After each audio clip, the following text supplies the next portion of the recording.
Now, looking at the Australian dollar Canadian dollar pair, there does look like there's some potential for some upside. Now, seasonally, the Aussie does gain against the CAD over the last 23 years, from the 4th of October to the end of the year, tends to gain on average 2.27%. And there have been some outstanding years of, just under 10%.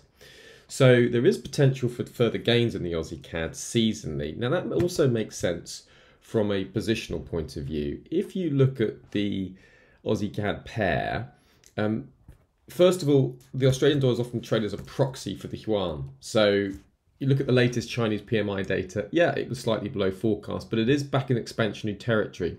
And increasingly, analysts do have a more positive hope for the fourth quarter. And China's been building levels of fiscal support with a number of different policies designed to provoke economic activity. And the latest PMI prints sort of show, okay, it's in expansionary territory and the expectations are for Q4 to improve. The RBA themselves, they are keeping open the prospect of further interest rate hikes. Inflation's at 6%. The core is very high at 5.9%.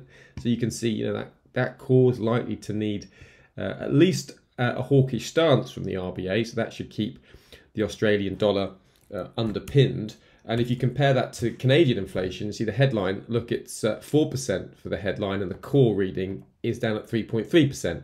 So, comparing Canadian core at 3.3 with Australian core at 5.9, you can see Australia's inflation is nearly double.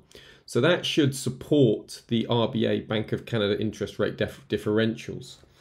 On top of that, if you look at the copper WTI spread, you can see that recent surge in oil has just been helping the Canadian dollar to strengthen against the Australian dollar. But that could be coming to an end now. We've seen a good run higher in oil. OPEC meeting unlikely to make any changes. And we can see this spread starting to move higher if copper is, gaining faster than oil.